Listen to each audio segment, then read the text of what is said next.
Hey, wow, what a shot, you little sneaky over there. Come on over. Good morning to everybody, especially the Boston Bruins and David Pastrnak, who's a hell of a lot richer this morning than he was last night, alongside Jesse Cofield. I am Emerson Lancia, and our show is extra special today. And why is that, Jessifer? Because it is March Madness, and the Sweat is presenting a 64 athlete bracket. You guys at home will vote until the greatest fantasy player of all time is crowned. We're also going to dish out NBA picks, best bets around college hoops, NFL Hangover, and can't forget about our sweaty boot picks. Okay, first things first, we got a 10-game slate to break down around the NHL. DraftKings contributor Jeff Ulrich. We got RotoWire's Paul Bruno. We got NHL.com's Pete Jensen hanging with us to help you build those money-making lineups on DraftKings. So let's start at the dot here. Who was your favorite center tonight, Jeff? We got, 7 dudes who will cost you at least $7,000. Go right to the top. Let's go with Austin Matthews. Leafs going to be fuming. They lost to the Oilers last night, and they didn't just lose, but Ryan Nugent-Hopkins was KOing guys in the game. I mean, this is a bad spot. Toronto's been very good bounce-back candidates this year, though. Their last 7 games where they've lost by 3 or more goals, they're 6-1 straight up. Calgary is not in a good spot. They've lost 6 of their last 8 games. 3 of their last losses, they've allowed 4 goals or more. Austin Matthews tonight, I think, going to put the team on his back. And he's a very good pay-up candidate. And I like it for DFS. I think people are going to look at this slate and think, back-to-back, I can go down in value. I can get all these other guys, Hintz, Stützle. I think Austin Matthews is a player, though, obviously can break the slate with a couple goals and 6 or 7 shots. And I like doing that tonight. I really do. I think it's a good spot for Toronto. Music to your ears, isn't it, Paul? It is, but I'm looking at the little bit cheaper values across the board at center. I got 3 guys to think about.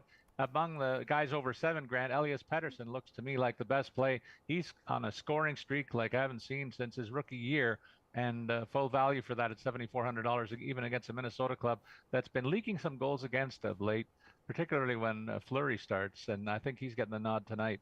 Rupe Hintz for Dallas against Chicago for $6,900. The first line of Dallas should have a field day against the Hawks tonight, so that's a good play too. And then Anze Kopitar, fresh off a 4-goal performance, going to Montreal. Yes, please, for $5,900. All right, Pete, what is the move at center? I think the move is the Patrick Kane exposure and ripple effect. So you look at Vincent Trocheck, how good he's been. 17 points in his past 15 games before they add Patrick Kane. Even if he doesn't play with Patrick Kane, think about the line mates he's going to be playing with for the rest of the season. You got Panarin on the left side and Kreider on the left side. And you got Tarasenko and Patrick Kane, one of the best players in NHL history, especially among American-born. And Kane was on a tear, of course, before he left Chicago with 10 points in his final 4 games, including 7 goals.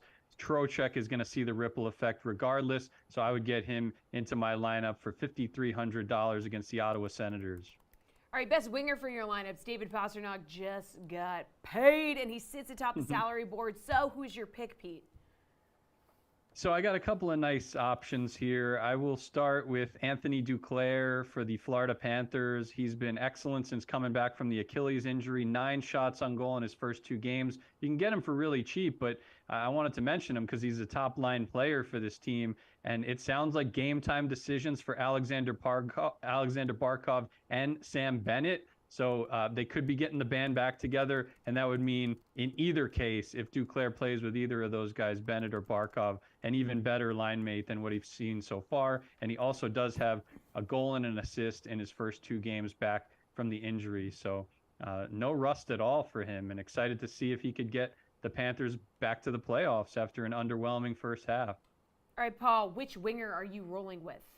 Well, if I'm going to go big tonight, I'm going to go with Pastrnak. He's got to be feeling so good about setting his family up for the next 3 generations after that contract signing. And against Buffalo, a team that gives up a lot of goals against, I think that's a great spot for him. But I also like 2 other first-liners that have very good spots. I should say Artemi Panarin probably will be on a de facto second line, but that could be a first line on many teams with Kane across the ice from him at $6,100 on the second of back-to-backs too. And then finally, Kevin Fiala. I'm looking at LA having a big night against Montreal, as I implied with my center pick. So Fiala at $6,700 has been filling the stat sheet of late as well. Jeff, how are you approaching the wing? Are you going to pay up or save some money here? Definitely save a little bit of money for me. I mean, obviously, if I like Austin Matthews, I got to save some money somewhere, and I think you can do that tonight. I mean, the Florida Panthers in a pretty good spot against Nashville, in my opinion. Their offense has been solid. Sam Reinhart, 5,900. Yes, there's some injury issues at center, but Reinhart should benefit. I mean, if Barkov is out, you would expect that he'd be shooting the puck a little bit more. Nashville just gave up one of their best defenders. They're down a lot of forwards as well. I think Reinhardt's just fine at 5,900 in that spot. Florida's at home. They need this win. And probably my favorite play on the wing, Pavel Buchanan at, going up against a San Jose squad who they're just not very good. I mean, they allow a ton of goals. They have some of the weakest goaltending in the league. Buchanan has been playing well over 22 minutes a game over his last 3 starts. He's basically just taken over a lot of those Vladimir Tarasenko minutes. He's going to get a lot of exposure in this game. He's got goals in 2 of his last 3. I like St. Louis in the spot to at least put up some goals. You never know how their goaltending is going to go as well, but we're just talking about DFS here. I think Buchanan is a very good value at 5K. Hey, Paul, which D-man are you slotting into your lineup tonight on DraftKings? Well, there's 3 to consider here, too. Victor Hedman, the most expensive one. Look, at Tampa got spanked against Pittsburgh last week. Revenge is going to be on the minds of the Bolts tonight, and nobody wears that more than Hedman. I look for him to have a big rebound against those Pens tonight. That was for AJ. Then I like Heiskanen and Dallas against Chicago. $6,400 the price tag there for their power play quarterback, who's going to play about 25 minutes tonight against a depleted Hawks roster. And you talk about depleted rosters, there's none more depleted than Montreal. So again, I'm going back to LA to complete my stack with Drew Doughty, their number 1 guy on the blue line. $5,100 there. Pete, most expensive blue liner, $9,200. Roman Yossi, Erik Karlsson right after him, $7,500. He's having that season for the ages. I'm looking at all the blue liners that were traded this past week and which guys are going to be making their debuts. Haven't heard much on Chikrin. He's playing at the Garden against the Rangers. That's going to be an awesome game if he does play. But there are other guys to choose from. Dmitry Orlov, Boston Bruins, 5 points in his first 3 games with Boston. He's seeing a little Charlie McAvoy exposure. That's pretty darn good for his fantasy hopes for the rest of the season and for single game purposes. Also looking at Eric Gustafsson, who was excellent, rounding into form with the Washington Capitals. Now he's gotten traded to the Toronto Maple Leafs, where he could see some first power play time and exposure to Matthews, Nylander, Marner, and John Tavares. So that's incredible exposure as well. So keep an eye on which guys are debuting. We had 10 defensemen of fantasy relevance traded in the past week or so. So check out our defenseman rankings on NHL.com/fantasy and plan your lineup accordingly. Yeah, and Orlov's going to be relied on at both ends of the ice in that meeting against the high-powered Sabres team. Jeff, your defenseman du jour, please. Yeah, I mean, again, there's a lot of different options. Obviously, the 10-game slate. I don't mind Adam Fox. I still prefer whenever the Vancouver Canucks are on the slate. Love looking to the other side, and I think Jared Spurgeon for Minnesota, again, just pops off at 5K. Again, I probably brought him up last week at some point, but this is a player who can get you the double bonus. I mean, he pops off nicely in terms of the block shots every night. The shots on goal are decent. You're usually getting a couple with Jared Spurgeon. You're going up against the Canucks team who, offensively they've been good of late, but their penalty kill is still the worst in the league. Minnesota is still a pretty decent offense. I think if you're paying down, Spurgeon has to be a guy you got to take a look at. And, around the same price range, I really don't hate Charlie McAvoy at 5,900 tonight.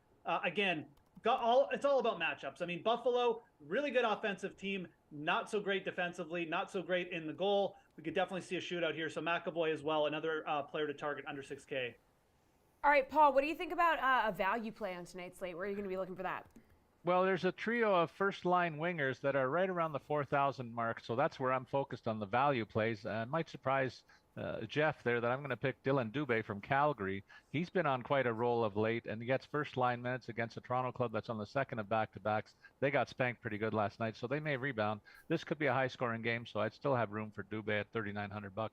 Anton Lundell at $4,000 playing first-line minutes for Florida has had a nice run of offensive performances of late, and against Nashville, that could continue this evening. And then finally, Dominic Kubalik, because of the Tyler Bertuzzi trade, moves up to first-line minutes for Detroit, costing $4,000 against the Seattle club that slipped a little bit of late.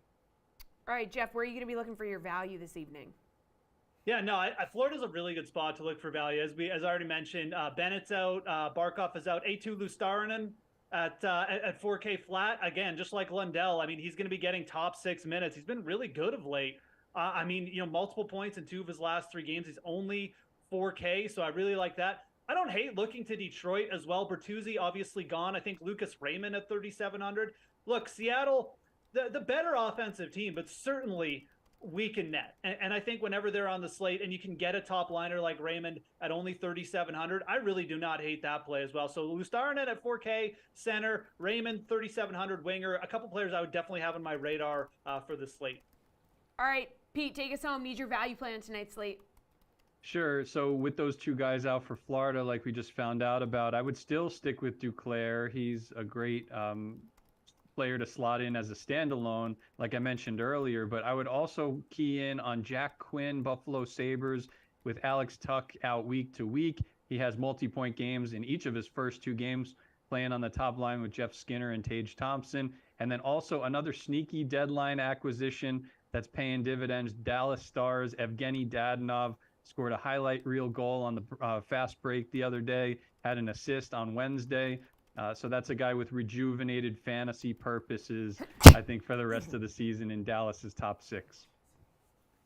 All right, gentlemen, your job here is done. Bless you, by the way. Thank you We so all much. heard you sneeze. That's I know. disgusting. I tried to cover my mic, but I couldn't. It doesn't work. I also have a mic on. Lots of interesting tidbits, though, coming out of Indianapolis during the scouting combine this week. So let's listen in here to Femi and Michael Lombardi on the Bears reportedly shopping their #1 overall pick around. And fair warning here, if you haven't seen season 2 of The Sopranos, consider this your spoiler alert. Go ahead and mute us right now. We'll start with the report that we got from Adam Schefter earlier this morning. He tweeted this at 4 a.m. Eastern time. Might have been a scheduled tweet. We'll see. Yeah, it's very strategic. But it said sources, the Bears already have been approached by multiple teams about trading the draft's #1 overall pick, and Chicago is said to be, quote, leaning toward moving the pick. So the #1 pick now looks like it's for sale. Your initial reaction? Well, I mean, if you would have ever get to The Sopranos and you would watch season 2, at the end of season 2, when Tony finally confirms that Puss is a mole, that Puss has gone, to the other side. Puss tries to defend him. Well, I mean, if you're not going to keep up, I'm going to spoil it for you. That's the problem, because it's relevant, right? Good. So Puss is on the boat. And Puss tries to tell him that he's been using this effective technique of misinformation, giving the feds, feeding them bits and pieces, but really more misinformation, which obviously doesn't go over well. But to me, that's what the Combine's all about. A lot of it is about misinformation. So if you're in the league and you wake up to the Adam Schefter tweet, you say to yourself, well, this is obviously a plant job. I mean, it's scripted for 4 o'clock, right? I'm sure Adam's up working out at 4, but he just didn't get that news at 4 o'clock. He had that news. He held it, and it's almost like they took a billboard out. When you land in Indianapolis and you drive over to the hotels, they should have just taken a billboard out. We're getting calls from teams for draft picks. Like, why not take the billboard out? It's, that's what they did. This is an exciting moment in our show's history. Very exciting. It is bracket madness time. Wow! All right, it's March. So here at DraftKings, we're going to see who comes out on top as we put together a bracket. 64 of the best fantasy players ever. Yes, a few snubs are in there, I'm sure. Yeah, definitely. We had nothing to do with this, by the way, so don't hate us. Hate our producers. The may have been influenced with certain biases, but here we are. All right, so what we need all of you to do right now, whenever you get a sec, you got to head to the DK Live Twitter account. You got to vote for the best fantasy producer each day up until tournament time in 2 weeks. So our first day of voting features this excellent matchup here. So before we get to NFL Hangover, we were going to bring in DraftKings contributor Steve Buchanan and Pierce Dietrich. Good matchup here, gentlemen. Christian McCaffrey, one of the best fantasy footballers of all time when he's healthy, going up against the 5 seed, Magic Johnson. So we do see 12-5 upsets all the time in the real March Madness. Who is the better fantasy player here? Christian McCaffrey, Steve Buchanan, or Magic Johnson? Yeah, a basketball connoisseur like myself has watched so much tape on Magic Johnson. But I think we all know the legacy that Magic Johnson has, even if you're not a fan like myself. So just gonna keep this simple. I'm not gonna pretend I know, because like I haven't watched Magic Johnson or anything like that. I watched Christian McCaffrey, but I think we all know the legacy about Magic Johnson, so I'll give it to Magic Johnson. Okay, Pierce, who do you side with here? There's no right or wrong answer. It's whatever you guys want to do, because everyone voting on Twitter. Listen to your heart. Yes, follow your heart. Okay, well, if you want me to listen to my heart, and since, we're trying to have fun, we're not taking this too seriously. When I was a little kid, I wrote Magic Johnson a letter when I found out he got HIV, and I got this pre-written letter back. He obviously did not read my letter, and it's just never set right for me. So I'm gonna go with CMC. Look, when we think of DFS, we're not talking rotisserie here. We're talking DFS. Yes. DraftKings. It's got to be McCaffrey. All right, fair enough. We all have our reasons. Yeah, true, dude. I once wrote Mark Brunell a letter. He never answered it. He didn't answer. At least you got a note back, even though it was generic. As someone who was a Red Sox intern, I can tell you that they just give all those letters to the interns, and we have like a company letterhead. Oh, that there says, it is. Yeah. Congrats, And Pierce. You got a letter back from an intern. Yeah, it wasn't me, but okay. A couple of cuts this week. Let's get into NFL Hangover. That was great. Giants parting ways with Kenny Golladay. Bucks releasing Leonard Fournette. So, Pierce, will either of these guys be fantasy producers next season? Could you see them landing with a team where they could have that opportunity? They are both intriguing. Galladay could use a change of scenery, but I don't know if anyone really wants him around. It does reek of a classic Bill Belichick reclamation project. Even if Galladay can't, relive some of those solid seasons at Detroit, he still serves as a decent deep threat, can help stretch the field. And then my initial reaction with Leonard Fournette was, oh, this guy's done. But then you look closer, he's actually younger than Kenny Golladay. I don't think he's going to be a 250 carry back. I don't think he's going to be running in between the tackles. But he could be a solid backup, a solid number two. And he's done a really good job at reinventing himself with 69 and 73 receptions in the last 2 seasons. Very valuable for a contender to get a number 2 running back that can run in between tackles a little bit, but also serve a vital role as a receiving running back. So I think a lot of people want to dismiss Leonard Fournette, and maybe he won't matter in fantasy. I think he's absolutely going to help some teams out, win games. Yeah, Steve, what do you think about this? Well, just on that note about Fournette making all those catches, I mean, it certainly helps when you're on the team that runs the ball the least amount in the Tampa Bay Buccaneers. I mean, if they're not throwing the ball to you, they're not really running the ball. So I don't think teams really want to use Fournette as a receiving back. So if it comes down to being, a running back in itself, I mean, maybe he can be like one of those LeGarrette Blount's where he's, averaging 2 yards per carry. He takes it at the goal line, but that's it. But I think his role as a primetime RB1 is over. And then when you talk about Kenny Golladay, this wide receiver free agent class, if you want to call it that, is absolutely atrocious. If we took at the top 4 guys that made the most money last year, these are your quote unquote top four wide receiver free agents. Robert Woods, Nelson Aguilar, Sterling Shepard, who's intriguing, and DJ Chark. We have 4 free agents in total who had at least 700 receiving yards, and none of them are those guys that I just mentioned. That's your wide receiver class for the free agency this upcoming offseason. Kenny Golladay, in some twisted way, is going to be somewhat of an intriguing signing because, getting a new chance, he's going to come very, very cheap. He ain't sniffing that contract he just had. So is he going to be a producer? Yes, he'll end up being a wide receiver 3 someplace else, but that's just how bad this free agent market is for wide receivers this offseason. Yeah, Steve, I know you just named the top 4. You could even throw Jacoby Myers in there if you want to round out like a top 5. Like the Patriots are expected to look into bringing Jacoby Myers back, but he's got an asking price reportedly around $15 to $20 million per year. That may be too expensive for Bill Belichick's liking. So Bukes, how do you see this playing out? Does he remain a New England Patriot?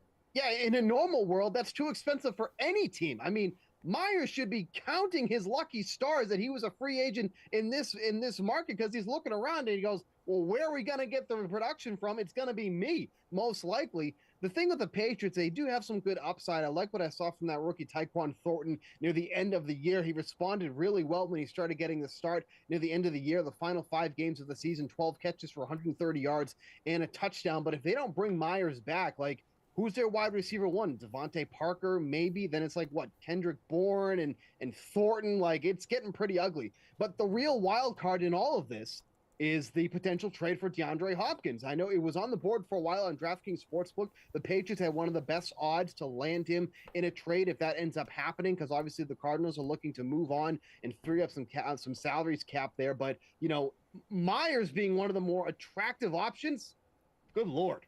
I mean, can we get to next offseason? Because this is not the offseason I want to go through with all these big signings when guys like Jacoby Myers is going to be some of the more expensive contracts for the wide receivers this offseason. Pierce, we have America's team, the Jacksonville Jaguars, to thank for all of these ridiculous salaries for wide receivers after they reset the market here with Christian Kirk last year. But there are several teams across the league that would gladly hand Myers this money. Where do you think he ends up playing next season? It's going to be elsewhere. Yeah, Christian Kirk probably did mess the market up a little bit, but the market's is what it is. Steve already talked about this. There's no one out there. PFF is grading Myers as the number one wide receiver available. That tells you everything you need to know. This is just a slot receiver that never really was too impactful to these games. I mean, obviously New England hasn't done anything the last 2 seasons with him as their number one option. Letting him hit the road, sure, it might hurt, but from a savings perspective, there's other places to go. The guy I like, and I'm going to continue to talk about this, is Paris Campbell, former number 2 or second-round draft pick out of Ohio State. First 4 years, he struggled with injuries. He also had terrible quarterbacks in Indianapolis. But you look at last year, he played a full season, 63 receptions, 623 receiving yards. We haven't really seen what his potential could be. There's always been this hint that he could be a big-time receiver. I think that New England could get the most out of him, and he's going to come pretty cheap. He's going to probably come at least half of what Myers is asking. If I'm an NFL team, I'm jumping on Campbell. All right, guys.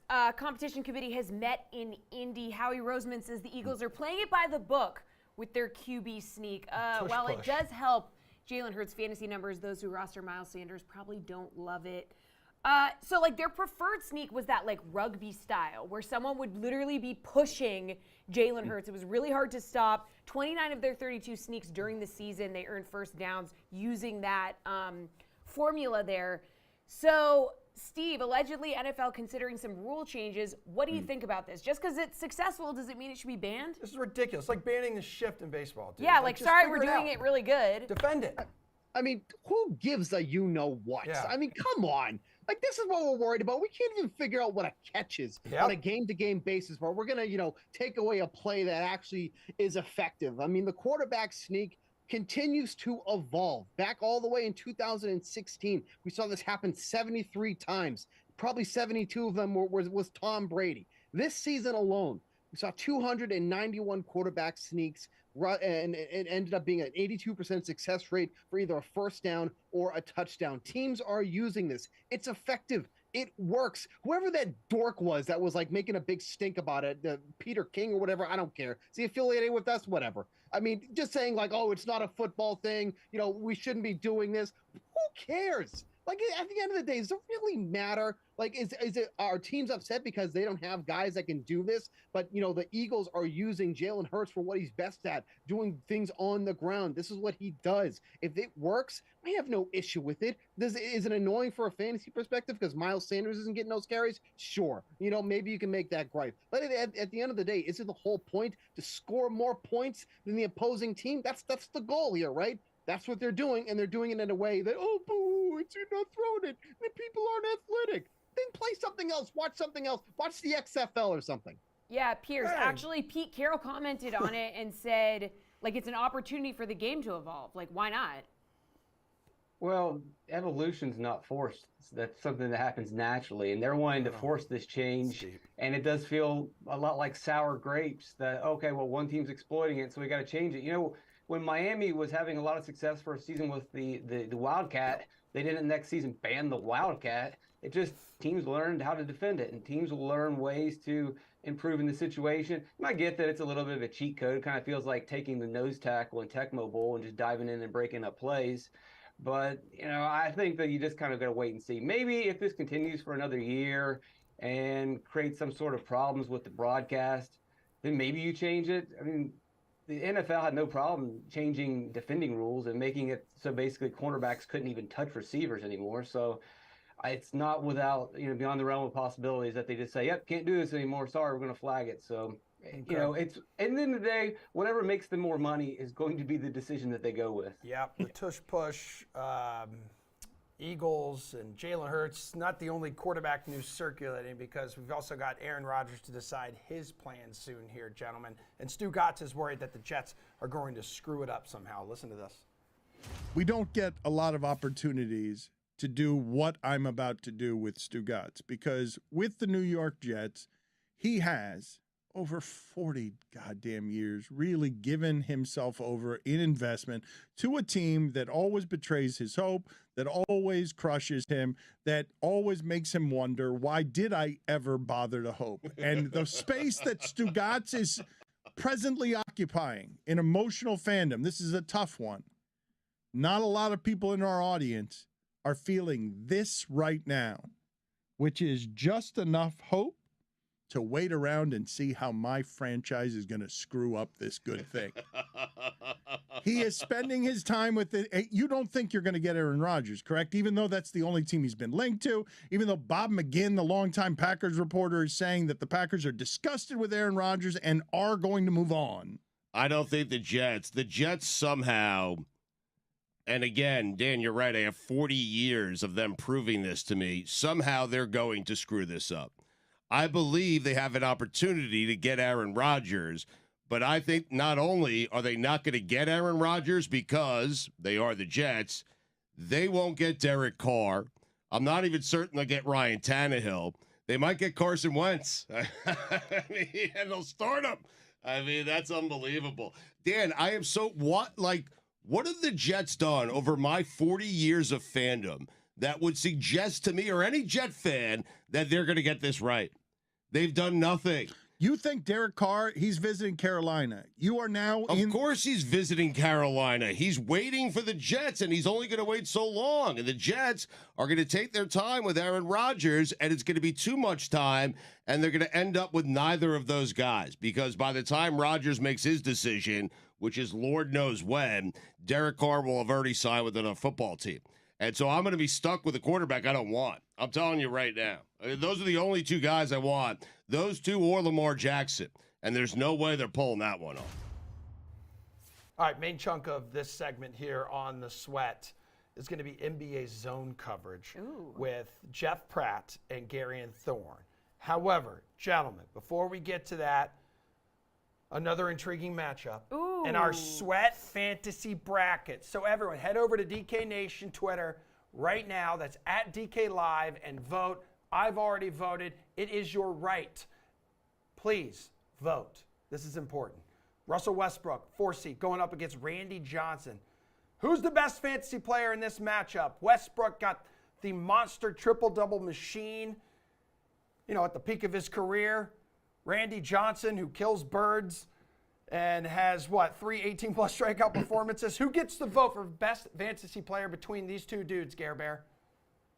So I think at the end of the day, we'll probably end up having Westbrook go through just because he played every day and Randy Johnson only took the mound every 5th day. And I think that does impact whether or not you can be the greatest fantasy baseball player or fantasy player of all time.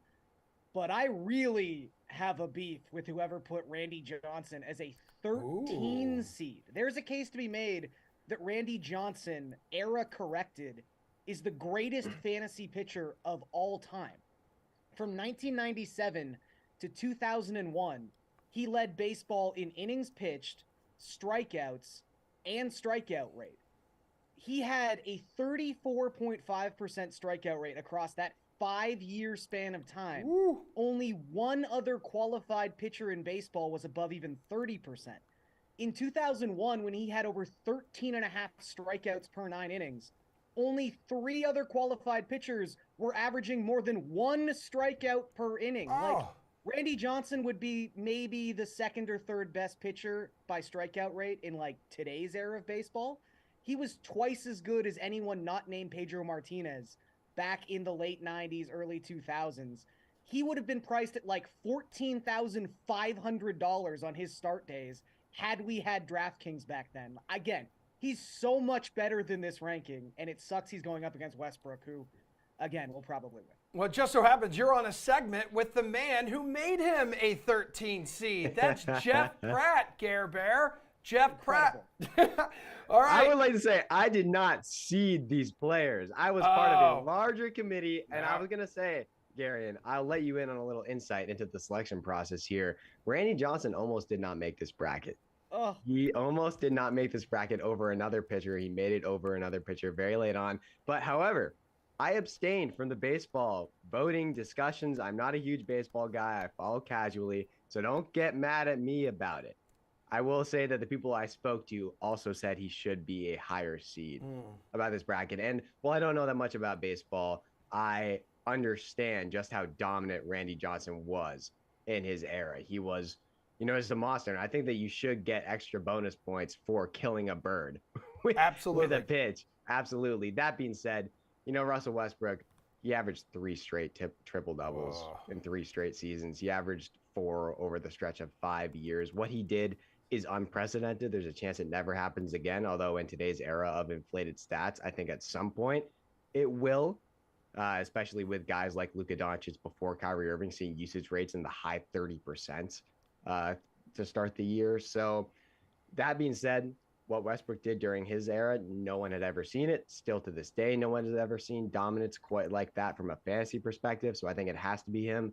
But I respect what Randy Johnson has done. And I agree, Gary, and I think he should be a little higher. But his name is also Randy the Big Unit Johnson. Yeah. What a name. Yeah, it's an incredible name. So the baseball guy goes with the baseball guy. The basketball guy goes with the basketball guy. That poll will be up here on DK Live shortly. By the way, the first matchup that we brought earlier in the show, Magic Johnson currently beating Christian McCaffrey, 55.6 of the votes. Magic Johnson way too close. Is pulling way it too in. close. A tight race. All right, let's jump into NBA zone coverage, though, okay? So, Jeff, you're going to give your best DFS plays.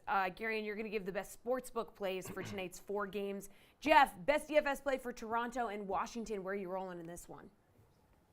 In reality, I don't really like anyone in this matchup. I think we're possibly looking at an ugly, low-scoring affair here. I'm more interested in the Raptors side for sure because Toronto's been playing much better basketball than the Wizards as of late.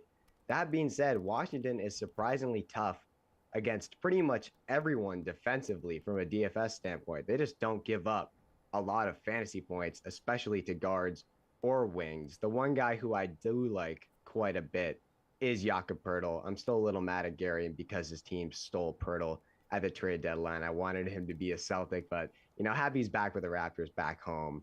Life goes on. He's been producing at a strong rate for Toronto. He's had a couple of 55-plus fantasy point performances for them. He's just a double-double machine. I think at 6,200, you're looking at a strong potential return on investment, even with Kristaps Porzingis back in the lineup for the Wizards. All right, Gary Bear, what's your favorite bet in this one? Your boys are 2-point favorites on the road in Washington. Yeah, I'm seeing this a lot like Jeff is.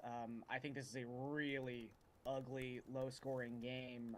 I think this total is way too high at 222, so I'm taking the under here. The Raptors 4-0 to the under their last 4 games. The Wizards 4-1 to the under in their last 5 games. Toronto across their last 10 is a top 5 team in the NBA by defensive rating, and that really does coincide heavily with the acquisition of Jakob Poeltl, who has turned their defense around, frankly. It's unrecognizable to what it was 2 weeks prior. And the Wizards are also like a sneaky, slow team. Their last 5 games, they rank bottom 5 in the NBA in terms of pace. So I just think this is going to be low scoring across the board. To his overall point, there are much better places to try to find a lot of value or stacking opportunities for DFS tonight. All right, let's move on for Philly and Dallas. Big prices in this one. You got Embiid, Luka, Kyrie. Who's going to be the play, Jeff? I want nothing to do with the mess that is the Dallas Mavericks right now when it comes to paying up for high-priced DFS options. The Mavs still have no idea what they're doing with their offensive system. It feels like that's been the case for the entire year under Jason Kidd, which is kind of shocking, but especially after trading for Kyrie, they don't know what they're doing. And that's evident with Luka and Kyrie both seeing a dip in usage and production, and then the team just failing to win games. Now, Luka is still capable of putting up numbers, but it's just not worth the price tag tonight. So that leaves us with 2 expensive options on Philly's side, Joel Embiid and James Harden. Embiid's been dealing with a left foot issue and made him sit out last night against the Heat. If he plays, I do like him tonight. I don't really care that Dallas ranks top 10 in fantasy points allowed to opposing big men. There are a certain amount of players in the league who those restrictions just do not apply to. I know for a fact there's no one on the Mavericks who's capable of containing Joel Embiid. He could easily end up shooting 20 free throws tonight. And if he doesn't play, I think the value on James Harden is solid at sub 10K. He's capable of giving you 50 plus fantasy points. You'd see a significant bump in usage if Embiid is out of the lineup. So it's pretty straightforward. If Embiid plays, play him. If not, roll with Harden. What's the move on the DK Sportsbook for this game, Gare Bear? Because 76ers playing the second game of a back-to-back. I believe they beat the Heat last night. And as Jeff mentioned, Dallas has just sucked since acquiring Kyrie Irving. They've lost 5 of their last 6 contests. I mean, defense matters. What a crazy concept. I think you just bet Philadelphia right now at +4 because I do think Embiid is going to play in this game. He had already played through a questionable tag in something like 14 consecutive games prior to sitting out last night, where it kind of just seemed like Philadelphia remembered midday, oh, damn, we have a back-to-back. Maybe we can sit Embiid for this game against the Heat. And it worked out. It was fine. They won pretty handily against Miami last night. I think Embiid plays. This number's going to move when it's announced that Embiid is playing, and I just think Philadelphia is a much better team. Dallas also just 2-6 ATS their last 8 home games. Like, there's not a lot trending in the right direction for this Mavericks team. And again, it really does come back down to the fact that you cannot play defense with Luka and Kyrie on the court together. Speaking of things not trending in the right direction, the Spurs. I mean, they got a win on Tuesday, right? They were 9.5-point underdogs, beat the Jazz, but it snapped a 16-game losing streak. They're 2-21 in their last 23 games. Sheesh! All right, Pacers, Spurs, Jeff. How do you approach this one? Tyrese Halliburton's been hot lately. Is he going to be your play? He is hot. He's questionable tonight. This is the complete opposite of that first game between the Raptors and Wizards, whereas that game was a horrible fantasy matchup for pretty much everyone involved. This is a good DFS matchup for pretty much everyone on the floor. In this contest, you pretty much have the choice of paying up for Tyrese Halliburton or go looking for value. And I think I'm going to opt for the latter here, although I do like Halliburton. Scrolling down the board, I'm really looking for players who have been outperforming their price tag as of late and also seeing consistent minutes because there are a ton of guys fluctuating in and out of the lineups for these teams. And one name that does stand out to me is Jeremy Sohan. He's only 5,300. He scored 29 plus fantasy points in back-to-back games. And his usage rate has also skyrocketed as of late. It surpassed 21% in 9 of his last 10 games. As I mentioned earlier, this is a great fantasy matchup for pretty much everyone involved, and that includes Sohan, as the Pacers ranked 25th in fantasy points allowed to power forwards. There are also a lot of key guys on the injury report for San Antonio tonight, specifically Keldon Johnson. So if he sits, Sohan could see an even bigger bump in usage. This is just a really good spot for him to put together another strong DFS performance. Well, Gary, and a big payout there for the outright win if you decide to back the underdog Spurs here. But maybe if you aren't as convinced on the money line, can you still lean on the home team to cover here? What's your favorite bet? It's just so tough sort of evaluating these two teams because they both sort of seem like they're blatantly tanking at this point. I mean, the Pacers less so, but, you know, this would be a really good spot to just have Tyrese Halliburton sit if you were trying to lose this game, for instance. I don't know where I'm pulling that from. Not that he's like suddenly questionable after playing a full allotment of minutes his last 2 games. Anyway, I think I'm just going to take the under. And I agree with Jeff in general. Like, this is a fantastic fantasy spot for a number of reasons. But 238 is a really big total when you're talking about a Spurs team that across its last 10 games has the worst offensive rating in the NBA by a pretty significant margin. Like, they're not even close to the 29th place team in that span of time. You know, you've got Keldon Johnson questionable. Trey Jones is questionable. Malachi Branham's questionable. Yes, they might get Devin Vassell back tonight, but he's probably going to be on a minutes restriction. I just don't know who's actually going to be scoring the basketball consistently for the Spurs. And then you've got the Pacers where if Tyrese Halliburton doesn't play in this game, they average 7 points per 100 possessions fewer on offense when Halliburton's been off the court so far this season.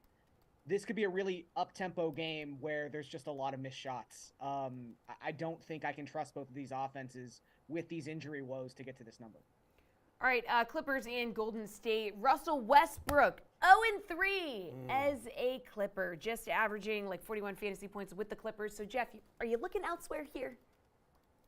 You know what, Jesse? Sometimes when everyone turns one way, the best option is to pivot in the other direction. So call me crazy, but I actually like Russell Westbrook tonight. I don't expect his ownership to be very high because, as you were saying, he hasn't exactly had the best start to his Clippers tenure, but there's quite a bit to like about him from a DFS perspective tonight. First of all, I know you said he's only averaging 41 fantasy points with the Clippers, but it's not like that's horrible for a 7K player. It's not great, but it could be much worse, and at least we're seeing some consistency out of him with his role on LA. So the Warriors are also horrible defensively against both wings and guards. They give up the 6th most fantasy points to both of those positions. So this is a great fantasy matchup for Russ, Paul George, and Kawhi.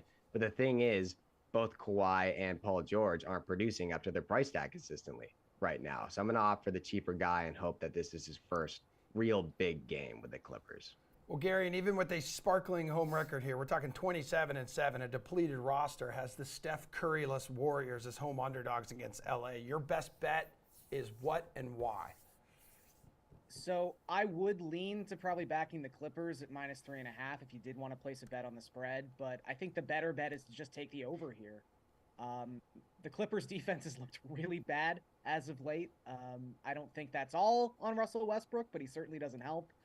And I just think you've got a Golden State team who, so far this season, one of the main reasons they've been as good at home as they have been, they are so good at scoring and shooting when they are at home. They're shooting basically 39% from three-point range in Golden State so far this season. They are averaging the 5th most points per game when they are playing at home in 2022-23. And then you've got a Clippers team that, while they were absolutely terrible in the half court to start the season, now that they're fully healthy and they've kind of, divested from some of these big, rangy, defensive-minded wings into smaller, more scoring, talented guards, their offense has been fantastic lately. They're 4-1 to the over in their last 5 games, and their offensive rating is 120.4 in that span of time. So I think both these teams can score. I don't know how interested in defense the Clippers in particular are. I think we go over 231.5 tonight. All right, thanks, fellas. Appreciate it, as always. It is March, in case you didn't know, and the madness I know that. is coming. So we're about to talk with DK Nation's Colin Sherwin about the conference tournaments that are underway and what to expect as we inch closer to the playoffs.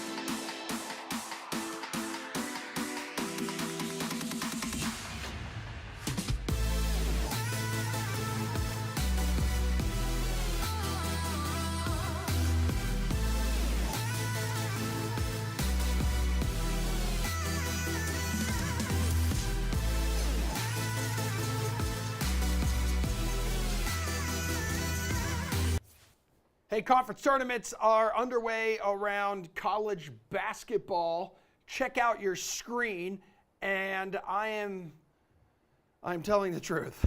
Yes. That's what I'm doing. Also, DK Nation's Colin Sherwin is here because we have some best bets around college basketball to get to. West Coast and Missouri Valley tournaments will tip off tonight, dude. So hook me up with a future bet for a conference winner that you like in either one of these. So I would love to find a way to get there on St. Mary's, but they are only at plus 115 right now. I'm going to need them to get to like plus 125, 130. Remember, Gonzaga and St. Mary's are only going to play 2 games in the tournament. They both get double byes all the way to the semifinals. So basically, you're just betting on who's going to win the final. They're both going to win their semifinal. If this gets up to around 130-ish, I'm going to be on St. Mary's for that. But the other one that I really like this in Arch Madness. So Drake smoked Belmont twice. So I'm going to go with Bradley. Bradley's playing really good basketball right now. I think they've won like 7 in a row, 7 or 8. Southern Illinois kind of limped home, so it's sort of a 2-team bracket. Bradley won this thing in 2019. They won it in 2020. Brian Wardle has experience in these big type of tournaments. He's a guy who played at Marquette, played in the big games. He's been around the NCAA tournament. He's really the kind of coach that you want in these situations. They're the second biggest bet on the odds board. So I kind of like the way Bradley is in form right now, and I think they're probably the best bet on the board.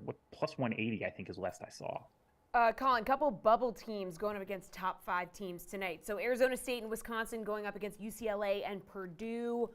What are the chances of an upset in either game? And does a win get these teams like safely off the bubble? So Arizona State for sure. Yeah, I mean, if they find a way to win this at UCLA, I think you got to put them in. That 50-foot shot last Saturday could be the difference between this team getting to the tournament and not, and Bobby Hurley keeping his job and not, which is just wild. College basketball is so crazy sometimes. But I think the better chance for an upset tonight is definitely Wisconsin at home. They can throw a big body at Zach Edey and Steven Crowell. So at least they have a 7-footer who can like possibly match up a little bit and give Edey some problems. Here's the thing with Purdue. They got the best player in the country. Zach Edey, far and away National Player of the Year. No doubt. He's been incredible. And he's playing with 4 jabronis that just came like out of like a Math 101 class and are out there and just failing him completely. The thing that they'll also do is Wisconsin can take away some of the perimeter, and Purdue is not great at the perimeter. Wisconsin teams from 3-point range at just 32.3%. They're a little better than that at home. I think they can take away the 3-point shot. I think they can give Edey some problem. He's still going to get his, but maybe he's not as efficient in getting his when they can throw 2 and 3 bodies at him. I kind of like Wisconsin tonight with the 4 for sure, and I think they can pull off the upset, absolutely. Houston atop the AP poll for 2 straight weeks now. They've won 9 games in a row. They can make it 10 in a row by knocking off Wichita State tonight. How close are they to locking up the number 1 seed there? I think they got it already. Look, they're not going to lose tonight to Wichita State. I like Wichita State's future. This year, they're just not a very good basketball team. So even if UH got pipped in like the semis of the AAC tournament, even in like the quarters, I still think they're a number 1 seed. Look, they've done enough this year against a really difficult out-of-conference schedule. They knew that their league was bad, and the AAC, Emerson, you and I can attest. We've watched this league all year. Our alma maters are in it. This league stinks. Mm-hmm. And so they did a really good job of going out and testing themselves early in the season to get those quality wins, to get those Q1s that they're going to need. I think that's why that pays off now. They're going to roll through this tournament. There ain't nobody in that league who can hang them. Maybe Memphis on a good day, if they start making some threes, could possibly give them a sweat at some point late, but believe me, they're going to run through this thing. They deserve to be a 1 seed. They're going to be a 1 seed. Defense translates in the NCAA tournament. I think they're one of the best defensive teams in the country. The thing, though, for 6 games, can they avoid one of these spells? They'll go 8 and 10 minutes without a field goal. That happens a lot for this team, especially for a team that's a 1 seed. So I don't know if they can get all the way through a tough tournament against a lot of good teams, but against the level that they're going to be playing between now and Selection Sunday, they're going to roll. Yeah, and they're going to close out the regular season. Houston will against Memphis on the road on Sunday. All right, good That's stuff. Okay, they got it. Appreciate it, Colin. We are running out of time in the show, just like many pitchers are running out of time in spring training. Go Joe and Dallas Braden discuss. The pitch clock has been the big story coming off this weekend in spring training. So what has the approach and conversation been like for you and pitchers and really everyone digesting that new rule in particular? We talk about creating rhythm on the mound so often, and we talk about trying to keep game flow at a certain pace. We should not be out there taking 25, 30 seconds in between pitches. So I think for the guys who are used to it, it's nothing new. The vets, these are elite athletes. What do elite athletes do? They adjust, and they adjust better than anybody else on the planet. And that's what they're going to do. But the strategy around it, that's going to be interesting to watch.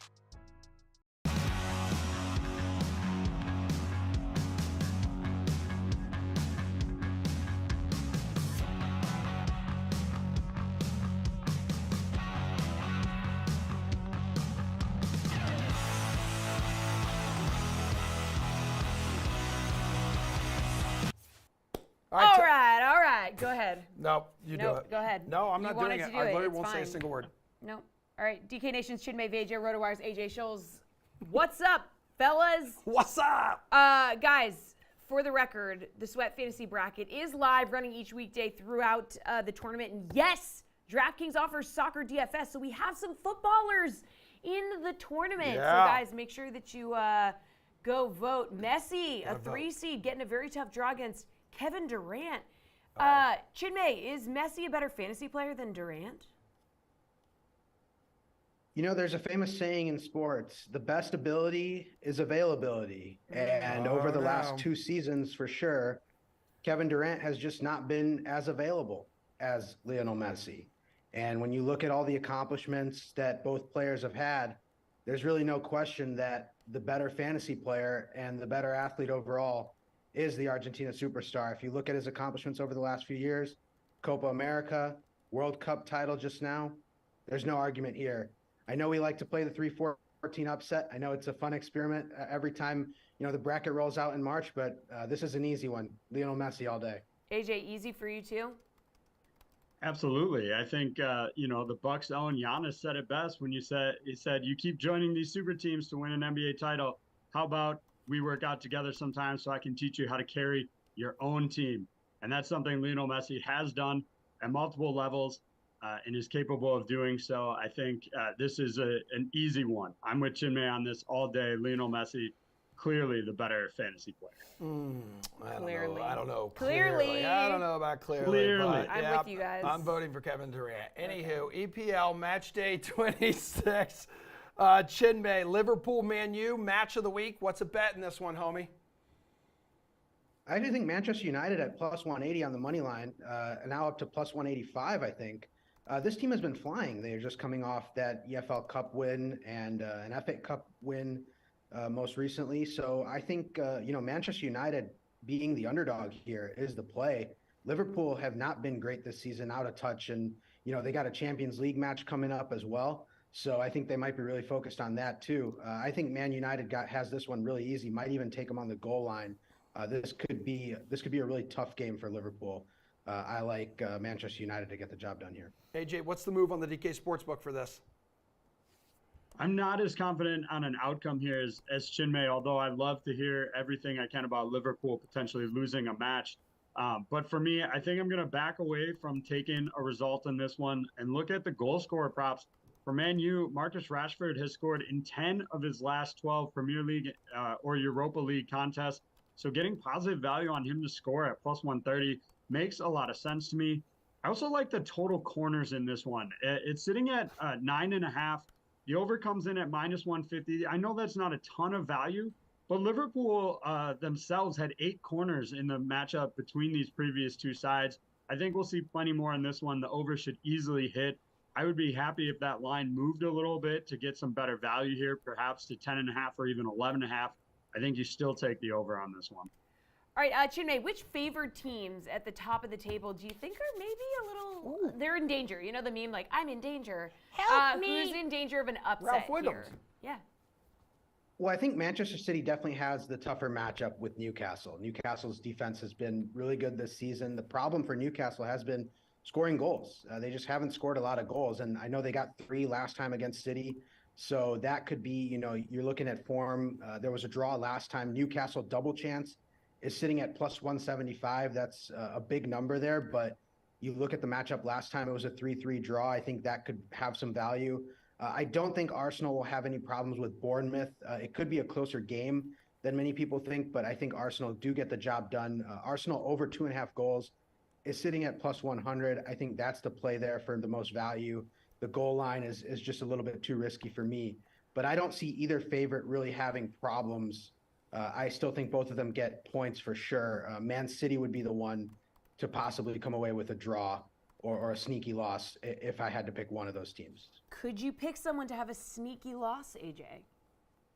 Well, I don't know if it's really considered an upset necessarily, but I think Liverpool defeating Man U, technically Liverpool further down the standings here. I think that could be in play. I agree with Chinmay. I don't see Arsenal losing to Bournemouth or Tottenham losing to Wolves. Newcastle, they are 5th in the table. They're a decent team, but I don't see them beating Man City here, and I think the line represents that. It's pretty skewed in Man City's favor here. So at best, I think you've got Liverpool beating Man U as a technical upset when you consider the fact that they're lower in the standings, although, as Chinmay pointed out, they're probably favored on the DK Sportsbook. Speaking of standings, the sweaty boot standings, are you still in the lead, AJ? Because last week, Chinmay came up with a win, I believe, in his selection. So this is your opportunity to try to grow the gap between you two once again. Chinmay has won 4 of the last 5, I'm now being told by producer Drew. Wow. AJ, pressure's on. Yeah, I mean, if I'm not mistaken, I think we're tied overall in correct sweaty boot picks. So I might be stealing Chinmay's thunder here, so hopefully I am. But I'm going to go with his boys, Arsenal. I like them to win on the spread here over Bournemouth. I think they'll absolutely roll them. So I'll take Arsenal minus 2.5 goals, comes in at plus 160 here. They just crushed Everton 4-0 midweek. I would expect to see about the same as they go up against Bournemouth. I think easily 3-0, 4-1, even 4-0 again, all in play. So I'll take them minus 2.5 goals. I see you kind of half smiling there, Chinmay. Give me your best bet, baby. Well, it's nice to see AJ come around on Arsenal after all that he's been talking this entire year. It's nice to see him come around. There's only one play that I like more than backing my boys this weekend, and that is fading Chelsea. Chelsea have been abysmal to start this new year, and not a lot of faith in Leeds, to be honest, but I'm going to take Leeds double chance against Chelsea. Comes in at plus 130. I don't think that Leeds are actually a good club, but Chelsea have been so bad that I'm going to keep fading them until they show something that they are able to come back in this Premier League race and possibly compete for a spot in Europe. Give me Leeds double chance against Chelsea at plus 130. Thanks, fellas. The sweaty boot is on. We love it. We are back tomorrow morning at 11 a.m. And don't forget to go to the DK Live Twitter. Vote for the fantasy bracket, the Sweat Fantasy Bracket. Results, more votes come your way tomorrow morning at 11 a.m. Eastern. We'll see you there.